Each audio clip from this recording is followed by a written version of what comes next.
spaces in this room, which is really awesome. And I'm here presenting with my student but colleague in this capacity, Tiisetso. She'll introduce herself later. And then we have two amazing colleagues who are also previous, current student leaders and previous student leaders, but they're doing amazing things all over the world and can't be with us today. One's in Germany and one is working her best life as a pharmacist in a really busy hospital. So we'll share some of their experiences as well in this presentation. But we really wanting to think about democracy and what democracy means and what is the role of universities in building a democracy, and specifically looking at participatory democracy.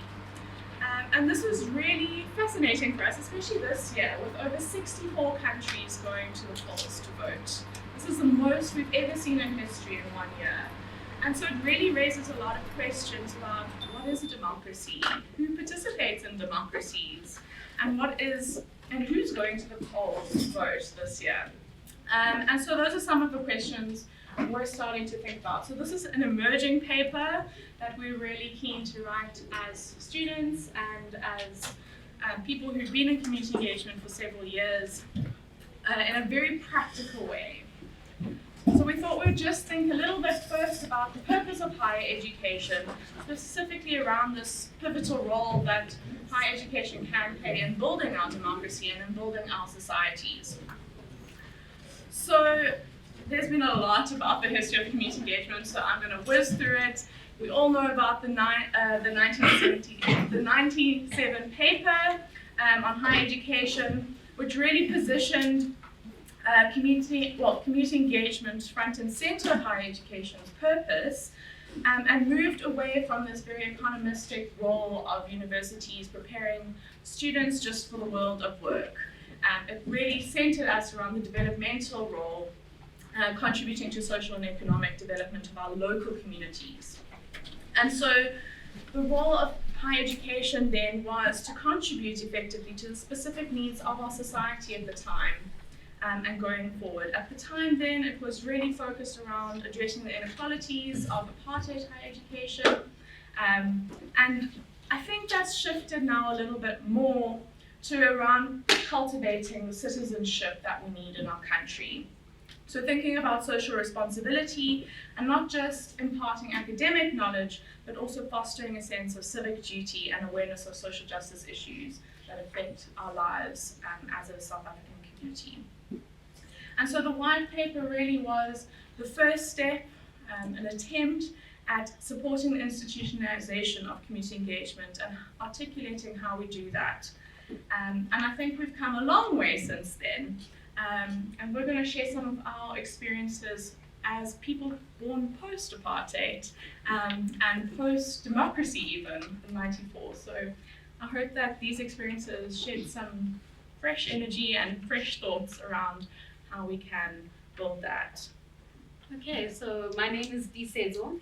I am a student leader, and I'm also a politics and international studies honors student. So that really is my field. That's the perspective that I bring into this paper.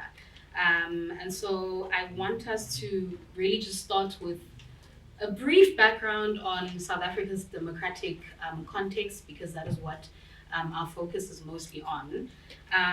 So as you would know, there are about 7 prominent models of democracy that exist globally. Those are shown on the screen: liberal, social, participatory, deliberative, direct, constitutional, and cosmopolitan. South Africa is prominently liberal and constitutional. So a liberal democracy is known as a representative democracy, and it really just emphasizes the protection of individual rights, the rule of law, and it emphasizes the separation of powers, which we know is the executive, the legislature, and the judiciary, right? So elections in a liberal democracy are held to choose representatives who will make decisions on behalf of the people. And it's also a constitutional democracy because we have a constitution which upholds that rule of law, right? That is mentioned in the liberal democracy. So it is a type of democracy where the authority of the majority is limited by the legal and institutional means, so that the rights of individuals are not infringed upon by these individuals who are elected. However, despite having this very strong democratic framework, we are aware of some of the gaps that exist in South Africa's democracy, even at 30 years. And so we have issues like political corruption, social inequalities, the issue of South Africa being one of the most unequal societies in the world. So these issues, they strain the workings of a democracy. And our research refers to these strainings as the democratic deficit. So these are issues that arise out of inconsistencies in the operationalization of a democracy. And so in exploring democratic models that promote collaboration in addressing this deficit and to mobilize citizens, foster a sense of civic duty and social responsibility, which are the critical tenets of community engagement or engaged citizenship, we landed on participatory democracy, which is highlighted in pink there. So this is a shift from representative democracy. It's a build-up on this liberal and constitutional democracy that we have to a model of democracy that enhances civic education and cultivates leadership, thus enhancing the workings of a democracy. So just a brief definition maybe of participatory democracy.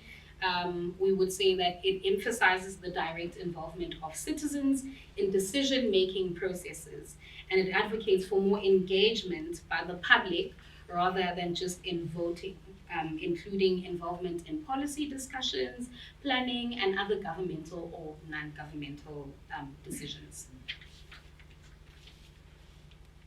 So yeah, ultimately, participatory processes educate participants about political and civic matters that they engage in.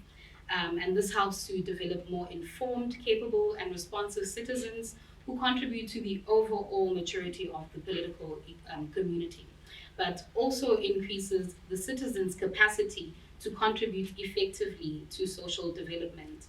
And so this brings to the fore the role of institutions of higher learning in building more democratic citizens, which is embodied by the Rhodes University vision and mission statement, visible in front of you guys right now, that reads that our mission is to provide transformative education, rigorous scholarship, and research that cultivates knowledgeable and skilled graduates, innovative and critical problem solvers, caring and engaged citizens, responsible, courageous, and ethical leaders.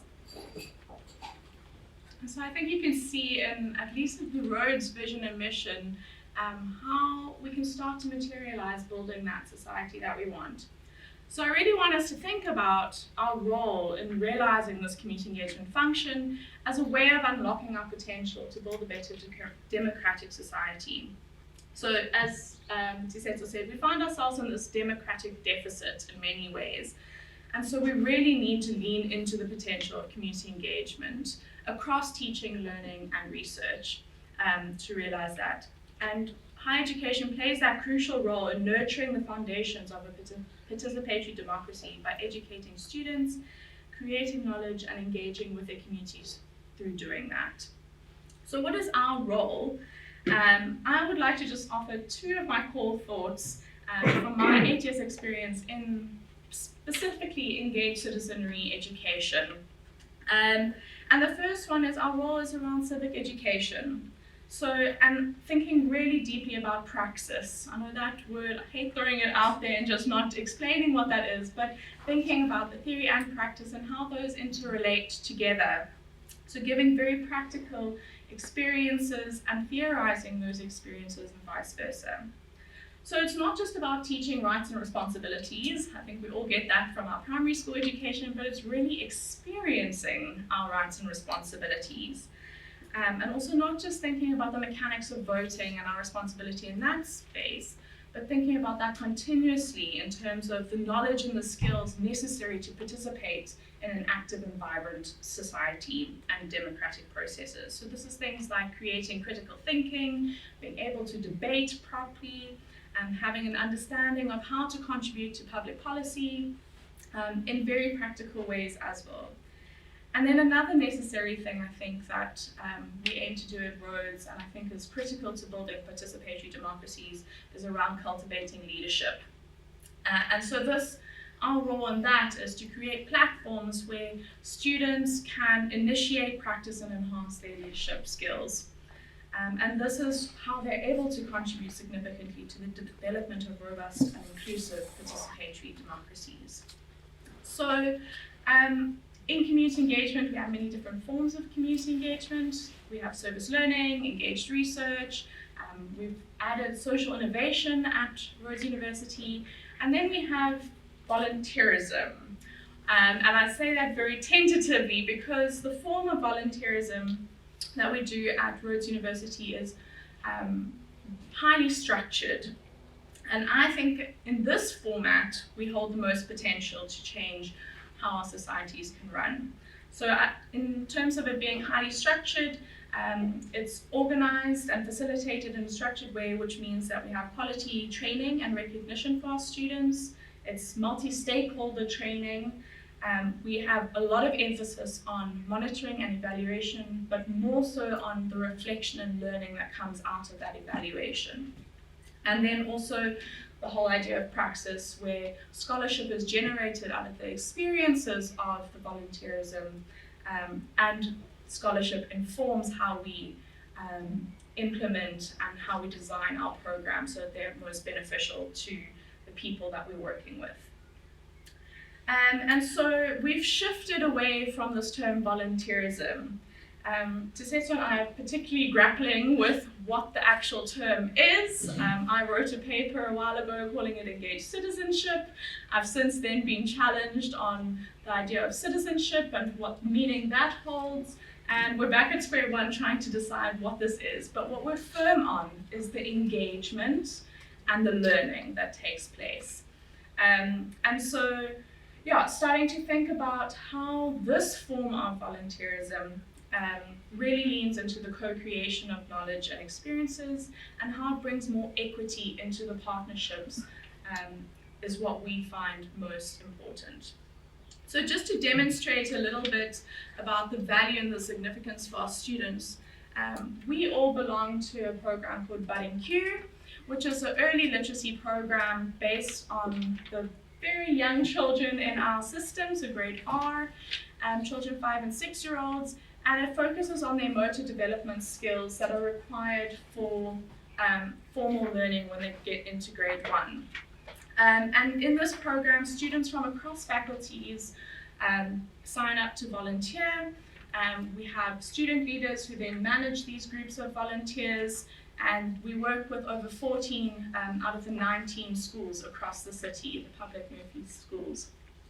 So it's quite a far-reaching program, and we've seen lots of impact specifically on the children and with the teachers, and now we're starting to look more internally. What is the benefit for our students, and what are we learning on this side as well? How's that feeding into building a more just and equitable education system? So yeah, value really begins with building that social empathy. And so we focus a lot on South Africa's literacy crisis and what that means in terms of access and being able to access knowledge later and participate in society. So looking very much at that literacy crisis as a social justice issue. And then how do we take a rights-based approach to solving this issue? So thinking very deeply about the core rights that children have and being able to realize that. And so through this social justice perspective, a greater awareness is built. And that's built through a short course that we've developed on social justice and literacy education, and it's trained with our student leaders. So our student leaders are facilitators in that training program alongside community partners as well. So community partners play a huge role in training our student volunteers, both in the site and on campus. Once they have that awareness, it's around building civic responsibility and commitment. And so we are quite strict about attendance and engagement with especially our reflection sessions. And so that's really how our student volunteers get to enact their responsibility. So thinking quite practically about how to solve these issues. And you'll see in the development of these 3 students who share their stories, who've been in the program for 3 to 4 years now, how it's changed from just simply understanding that I'm just playing a game with a child to actually something much more deep and internal about their life philosophy and their commitment to society in South Africa. And then once that awareness is built, to really obviously give them the space to go and make that change and enact and learn from that change. And so our model of community engagement and engaged citizenry space at Rhodes University has become quite comprehensive in terms of the stakeholders, the reach that we have, the types of training that students are getting and community partners are getting.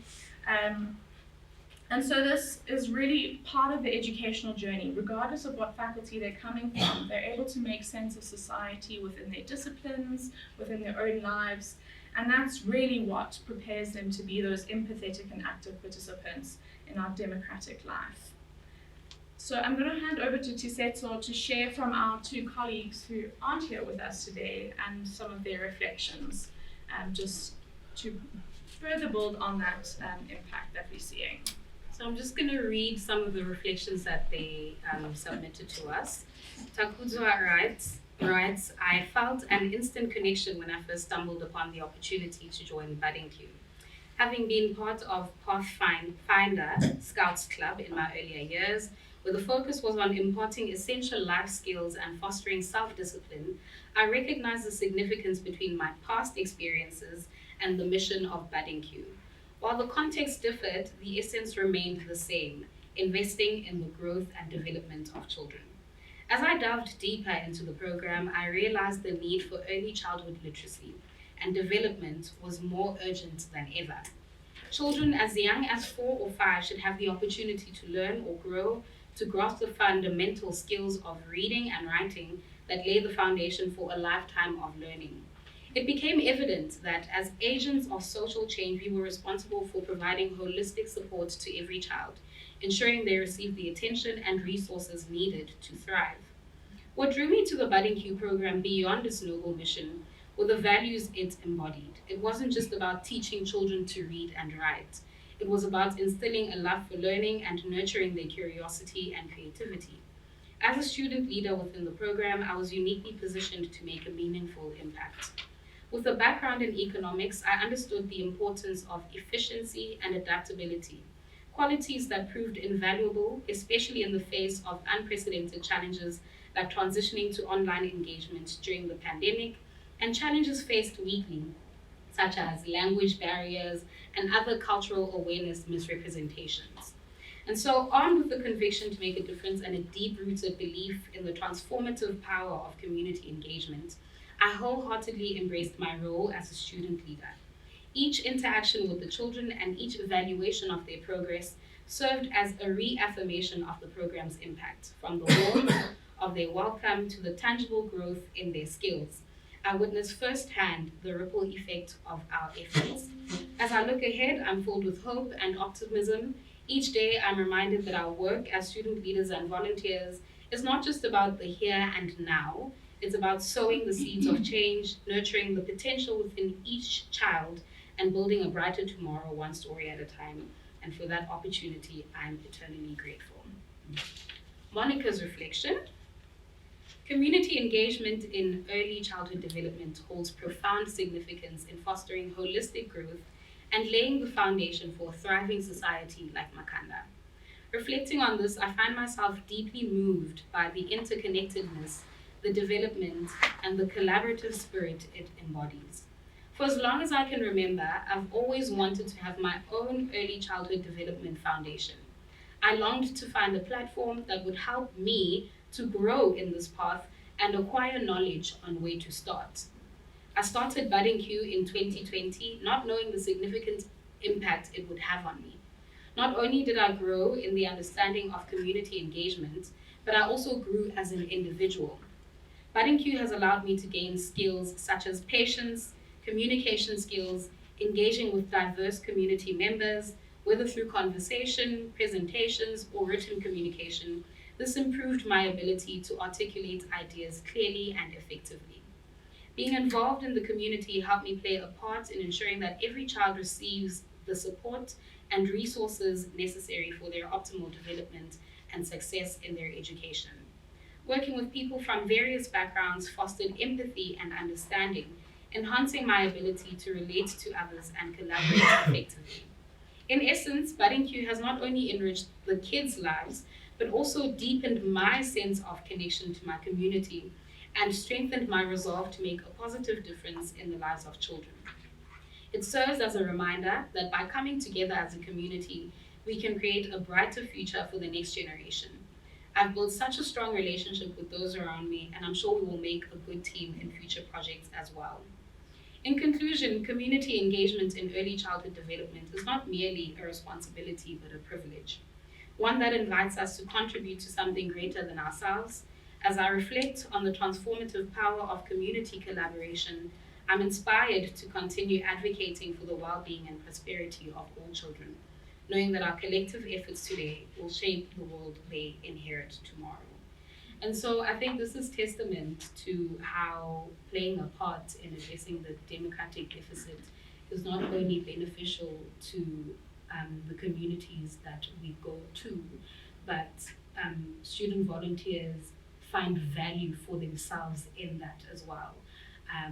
That contributes to their professional growth, personal growth as well, which was really critical in participatory democracy.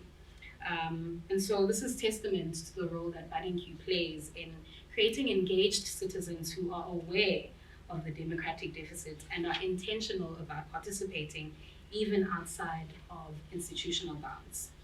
So, yeah. Yeah, I think that brings us to the end of our presentation. We're going to open up for questions and comments. I've also put there suggestions, because this is a very open process at the moment. We're doing a lot of thinking around this, but we need to start doing some writing about this now. And we'd love to get from the floor about what you would like to know around this topic, around engaged citizenship, around engaged citizenry, what do we call this, and what do you want to know around the role of universities in building democracy? So we'll open up to questions. I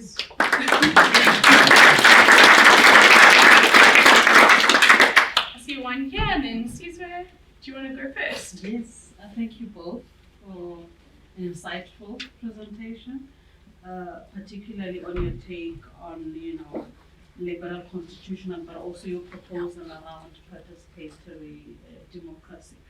What I'm wondering, because as South Africa, you did mention where liberal and constitutional democracy, where voting and policy development are done by people who we vote, for them to represent us. How do we realistically become a participatory democracy if it is our representatives who are going to develop policies that essentially, ensures that services are provided, or the needs of those who, are predominantly disadvantaged are actually met, and whether are there any, either in Africa or somewhere else in the world, where you can provide some examples to say, hey, actually Chile is making it in this way. That's how we become a participatory democracy.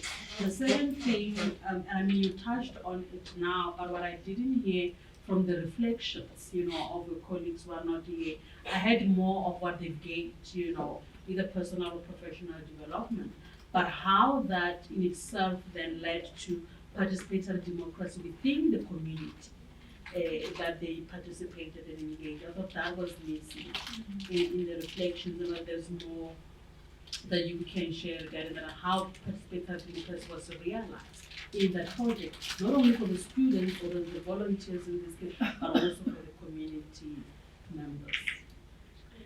Are you happy that we answered the question then come to you? Great. Can I take a stab? Okay, sure. I think I would like to start with the experiences of the student leaders, since I'm in the same position. So when we started this research, it was more on trying to find what the value is for student leaders and the institution. Because we know a lot about what the community gains. And there's always a lot of emphasis in volunteerism or engaged citizenship around giving back and doing things for the community. But we really wanted to explore what we gain and to define all of those things. And so that's why that was more of the focus in the reflections. And I think that speaks to participatory democracy in the sense that, you know, it was an initiative on their own part to actively participate in addressing a certain deficit in Makanda, you know, and so that is how we've tried to bring in the issue of democratic deficit with the value gained by student volunteers. As for practical real life things outside of this area, we have not explored that yet. Yeah, maybe I can offer some ideas around the potential of actually being a participatory democracy in South Africa. So I think participatory democracy is all about participation, right? And I think that we have that built into some of our frameworks in South Africa, but it's become very tokenistic. So if you think about, for example, the Bella Bill that's gone through now, how many of you have been involved in public participation, and how productive was that participation? Often it's just surveys, signing something. It's not active engagement with what's happening and public comment and that sort of thing. So moving away from that tokenistic way of doing participation, and I think that really stems from building people's confidence to participate. And so things like these programs help build that confidence, and confidence comes from knowing what you're talking about. It comes from experience of that thing, and if you can start that early, I mean, I think university is even too late for these sort of programs. We should be doing that from school, even primary school, and how do we build those democratic values in people, which will build their confidence to participate. So I think that that's a really important part. And then partnerships are the other thing that I think are really important in participatory democracy. So if I think of our experience in Makanda, it's no secret that we have a huge democratic failure here in our municipality, but civil society has played a massive role in plugging some of those gaps. And I think it would go a long way if government and civil society could work more together on addressing some of the societies in forms of recognition, but also that participatory role that we can play in working together more symbiotically. So I think those are just some thoughts that maybe we can play around with. I know, do you want to ask your question? Can we make it a last question, because we need to grab a cup of tea and then be back in the main venue by 10:15. Sure. Yeah, mine is just one, and you mentioned the issue of upcoming elections in different countries, and you also mentioned the issue of corruption in the issue. But merging the two, don't you think our constitution, or those who are in control of the constitution to make sure that things are enforced, are far from the communities when they make judgments? They are not making judgments based on the understanding of the communities that are affected by the corruption that is created by the whatever private sector and public sector together. Because the corruption is two-way. It's not just one private sector that is corrupting the public. I'll make this example. If there is a dam that is being built somewhere in Nhlapo, that dam was found out it will not serve the people of the Eastern Cape because of the sand that will come in. It will quickly fill up with the sand, and but the money is gone. It's corruption. But now the people that are supposed to monitor that are not coming to the communities and explain to them, look, there's a corruption that is happening here. And these are the problems that you're going to face in the future. You're not going to get water because of A, B, C, D. They will only charge people and deal with them at the highest level without communities knowing what is happening. So they will think as politicians or as political analysts that you will become, maybe, or journalists, when they are writing, they should consult the community to explain to them the danger that they are facing because of corruption. Yeah, definitely. So I think participatory democracy moves away from consultation at all. Yeah, but talk to the people and It's get their experiencing with a community, and I think that these platforms really try and build those spaces and the values in us. I mean, you can see through the students' reflections how committed they are to working with people, and they see the power of collaboration. And if those values continue into people's work lives and whatever positions our students take up in society, I think we will start working towards moving away from just tokenistic consultation into participatory ways of doing life together as a society.